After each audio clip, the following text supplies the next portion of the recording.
Namaste Ji. In a video posted long ago, we saw the very foundational principle of the Vedic Hindu philosophy, the principle of Traita-Vaad or Vedic Trinity, which, unlike neo-Hindu sects and other religions, says that there are not zero, not one, not two, but three eternal entities in this universe, which are Eeshvar, Jeev, and Prakriti, God, soul, and matter. In this video today, we will briefly talk about what these three are, starting with Prakriti. Oh, by the way, this is a Sat, Chit, Anand meter. This will tell us where each of the three stand. So let's begin. So Prakriti, essentially, as said before, is non-living matter, the smallest particle of matter that can be, the building blocks of the universe. Emphasis on non-living, by the way, because it is non-living, so it cannot act or think on its own. This is why on the meter, this just gets the Sat rating, which means it exists and it is eternal, but it does not have a consciousness of its own. It is not conscious. Now, this was the very basic definition of Prakriti, but let's see what the scriptures say about Prakriti. Sattva rajas tamasam samyavastha prakritihi. Kapil Muni's Saankhya Darshan 1.61. This sutra from the Saankhya Darshan describes what Prakriti is. It starts off by saying what Prakriti consists of. So one important thing to note here is that in Vedic philosophy, the word Prakriti is a collective umbrella term for three unbreakable particles, which the sutra names as Sattva, Rajas, and Tamas. And for these three to be called Prakriti, they have to be in their Samyavastha, their most natural and neutral stage, not mixed with anything, just like how they are in Pralay. But if they're not in their Samyavastha, like they are right now, mixed with other particles, we call it Vikriti instead. Now, each of these three particles have one known dominant quality. Like Sattva's quality is Prakash or light, Rajas quality is Gati or movement, and Tamas quality is Sthiti or stability. Just a clarification here, I have heard people compare these three particles to the three subatomic particles, which are electrons, protons, and neutrons. This comparison just doesn't make any sense because even these subatomic particles can be broken down into smaller particles like quarks and stuff. So we can safely say that these three Sattva, Rajas, and Tamas particles are something much, much smaller than the subatomic particles, something that science has still not been able to understand yet. By the way, if you're enjoying this video and would like to watch more videos like these on true Vedic philosophy, please give this video a like and subscribe. And also share this video with everyone who is interested in Vedic philosophy, people like you and me. This will help the channel grow. Thank you. Alright, so Prakriti is unconscious. It is lifeless matter, right?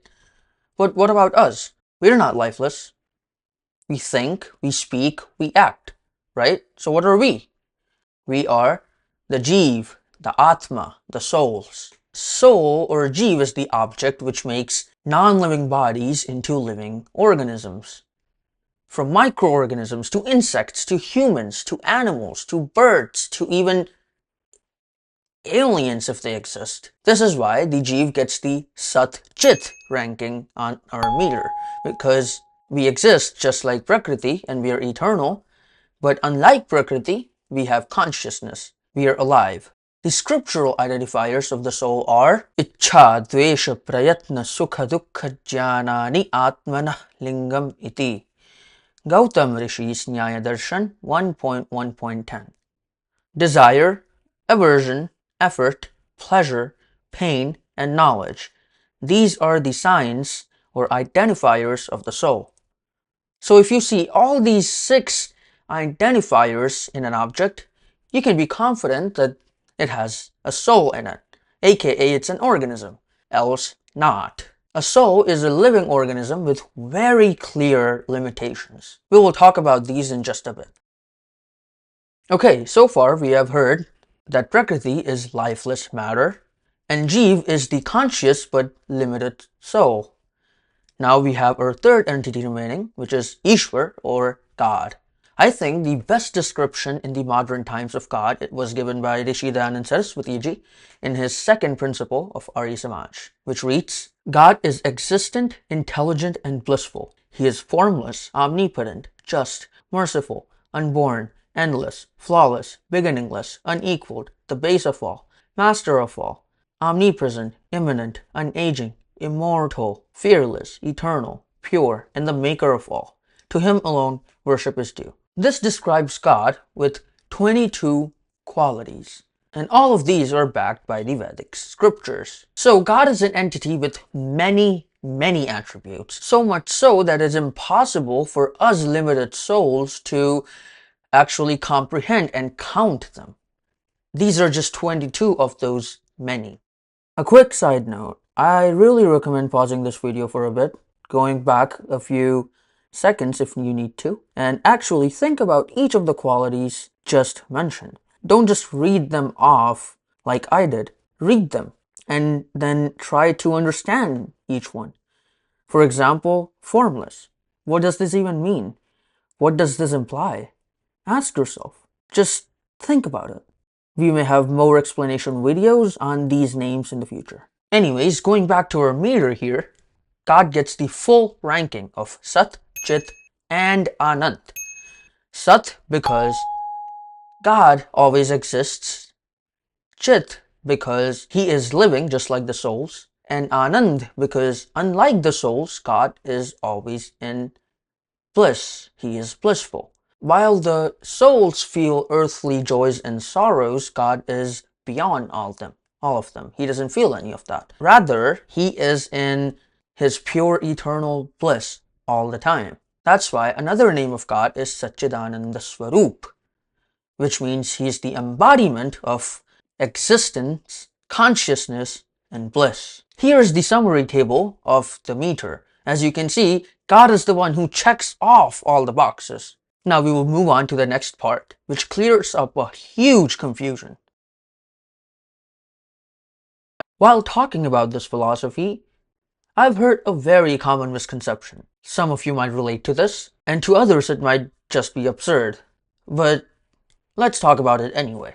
When we say God isn't the only eternal entity, it is the soul and matter as well, some people ask, well, how does that make God all-powerful? And things like, how is God supreme then? Even things like, does that not mean God and soul are equal? Huh? Seriously? Look at this. This is a deepak. It's a lamp. And look at that. That's the sun. Are they both hot? Yes. Does it mean they're the same? No. Does it mean this takes away from the power of the sun? From the supremacy of the sun? No. Just because any two objects have one or two similar qualities, it does not at all mean they're both the same. Or it does not mean that one takes away from the power of the other. Similar is the case here. Are both God and soul eternal? Yes. Does it mean they're both the same? No. Does it make God any less supreme? No. You just looked at one similarity and freaked out. What about all those differences? In fact, here is a tiny list of some of the differences between God and soul. God is Sarvajya, all-knowing. The soul is Alpajya, only with limited knowledge. No matter how hard it tries, it will not know everything. God is Sarvavyapak, omnipresent. Soul is Ekadeshi, can only be at one place at a time. God is Sarvashaktiman. He is all-powerful and independent. The soul is Alpashaktiman. It is dependent on Prakriti to do even the smallest thing, even to think, for example. God is perfect. The soul is not. It makes mistakes. God is Ajanma. He never takes birth. The soul is stuck in the cycle of birth and death, etc. Always, always, always remember this golden rule. Just because you see some similar qualities in any two objects, don't assume they're the same. Look at the whole picture. So the next time someone tells you that God and soul are equal, just hold up a lamp, point to the sun, and say, "Next time, bro." Anyways, this is the beauty of Traitavaad. Clear and logical thinking, no confusion, and full respect to each entity's nature. In the next few videos, we will go over how these three elements interact with each other, and more importantly, why even bother? Why are we even learning about this? Is it even worth it? Thank you everyone for watching. I truly appreciate you. I hope you were able to take something away from this video. If you were, don't forget to like and subscribe for more content and share this with anyone who might enjoy. Thank you very much. Namaste Ji.